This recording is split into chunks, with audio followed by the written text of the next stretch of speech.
53%. More than half. Single, unmatched, untouched, untexted back. That's me. I'm the 53%, the single Americans in a sea of dating. We're everywhere. At brunch, holding the phone instead of hands. At weddings, clapping for love while hiding the ache. At night, scrolling past couples who look happier than we remember feeling. I downloaded 5 apps, deleted 7. I ghosted myself before anyone else could. I asked the stars for a sign, and they replied, lol. My last relationship felt like subscribing to premium pain, but forgetting to cancel. And every time I said, I'm fine, I rhymed it with online, because swiping right was easier than being wrong again. I laugh loud but die quiet. I joke fast but heal slow. I am the 53%. And somehow, I still believe in love. Viral enough to hurt, real enough to share. Dating feels like late-stage capitalism. Dating today feels less like falling and more like pitching. Your hobbies? Assets. Your selfies? Branding. Your trauma? Content. And your heart? On hold until further engagement. It's like we all became micro-influencers of our own loneliness. We're not looking for partners. We're looking for someone who gets the references, who reads between the memes and still replies. Romance used to be handwritten letters. Now it's double taps and half-read messages. We used to ask, do you love me? Now it's, do you watch the same shows as me? Do you go to therapy? Do you text with punctuation, or are you a psychopath? Swipe fatigue is real. Left, left, left, left. Right? Oh, they unmatched. The algorithm is like a toxic ex. It knows exactly what to show you, just to keep you from leaving. And somewhere in that doom scroll spiral, we stopped being people, we became preferences. 5'11", not 5'9". Dog person only, must love The Office. Love got filtered out. And the irony? We crave connection more than ever, but we treat feelings like they're NFTs, rare, overhyped, and sold to the highest bidder. I once went on a date where we spent more time talking about exes than each other. And halfway through dessert, I realized I was being interviewed for a role I didn't even want. But this isn't just stats and sadness, it's strategy. Subconscious survival in a swipeable world. Because when everything feels disposable, the only thing left to protect is yourself. And that's where my experiment began. 7 days, 5 apps, 0 chill. I tried dating for a week. Like, seriously. Day 1. Re-downloaded everything. Tinder, Bumble, Hinge, even Coffee Meets Regret. I mean, Bagel. Set my age range from emotionally available to emotionally reckless. Bio, just here to heal my inner child through external validation. Match 1. Bio said entrepreneur. Translation, resells socks on Depop and gaslights for sport. He called therapy a scam and astrology dangerous. I left that convo faster than my trust issues arrive at parties. Day 2. Matched with a guy who sent me 3 voice notes in 1 minute. All of them started with hey and never got better. He said he liked my vibe. I said, which one? Anxiety or abandonment? He unmatched. Day 3. Went on a coffee date. He brought a book, not for us. He read while I sipped. It felt like trying to fall in love in a library where only one person's allowed to speak.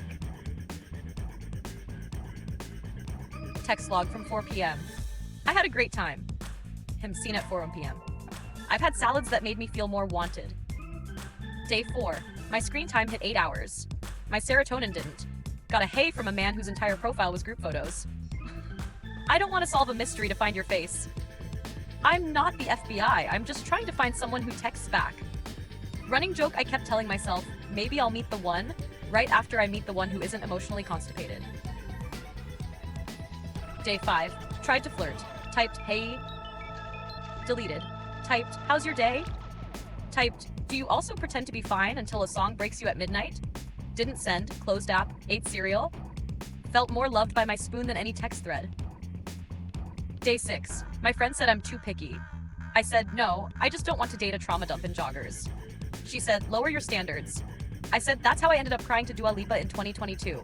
I journaled, by which I mean, I ranted into a notes app titled, why does no one want to hold my stupid hand? Day 7. Last date. We vibed. We laughed. He asked, "What are you looking for?" I said something that doesn't make me feel like a LinkedIn connection. He nodded, said, "So are you down to chill tonight?" Or I ghosted myself. It wasn't him. It was this echo inside me that kept whispering, "You're too much and somehow not enough." And that night, somewhere between pretending I'm brave and pressing send, I cracked. My phone slipped out of my hand. Notifications still blinking like they mattered. And I finally asked, "Am I dating or just performing?" That's when it hit me. The scariest part of this wasn't being single. It was how used I'd gotten to being seen and skipped.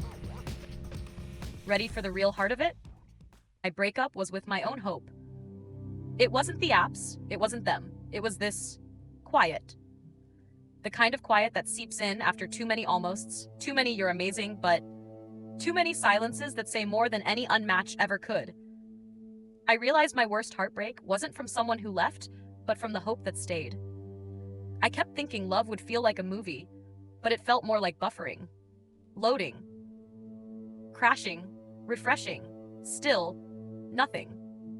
Every time someone said, "You'll find the right person when you're not looking," I wanted to scream. I stopped looking months ago. Still no delivery.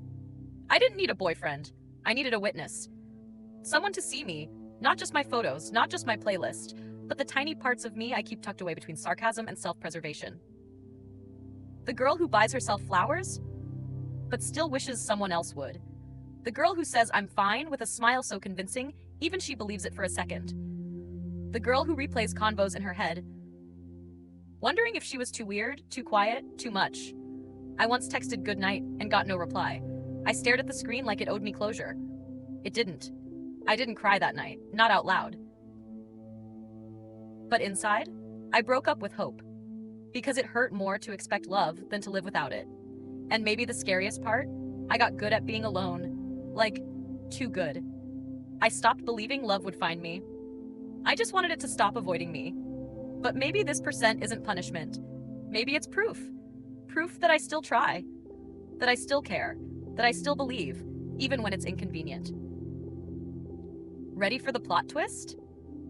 What if being the 53% isn't a failure to find love, but a refusal to settle for the wrong kind?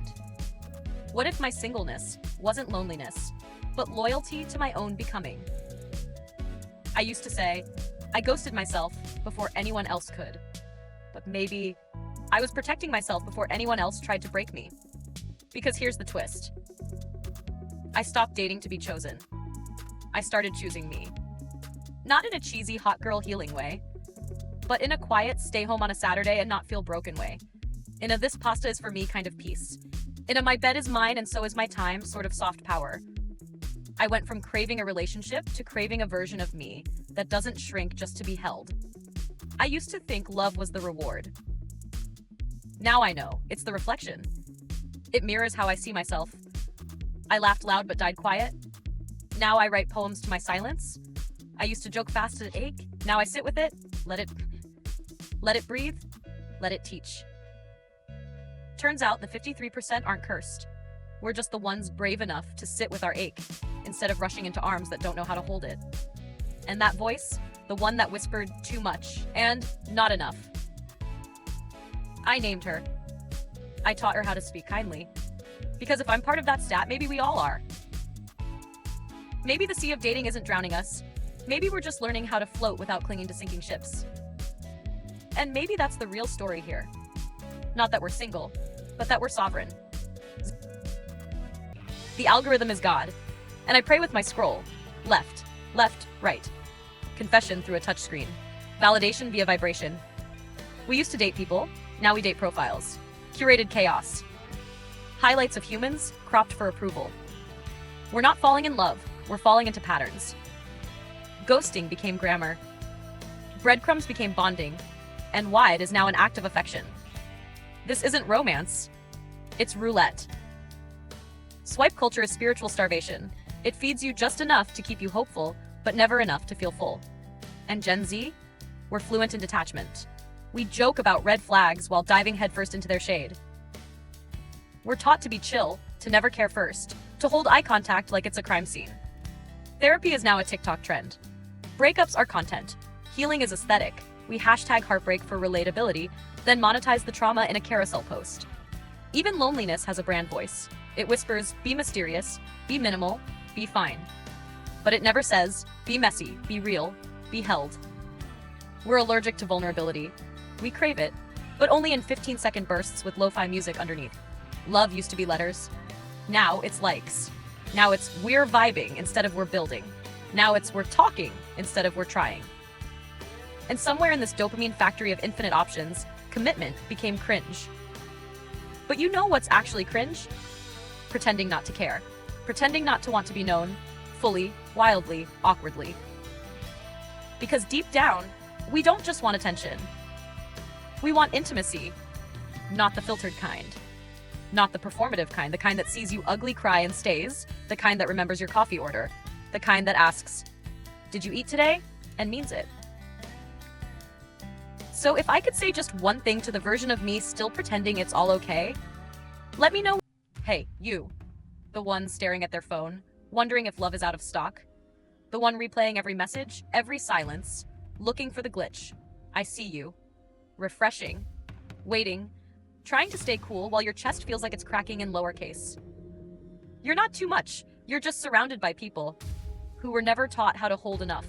You think something's wrong with you because no one's chosen you. But what if you're the one who's been choosing yourself this whole time? You stopped texting first. You stopped over-explaining. You started staying quiet in rooms where you used to shrink just to be heard. That's not giving up. That's growing.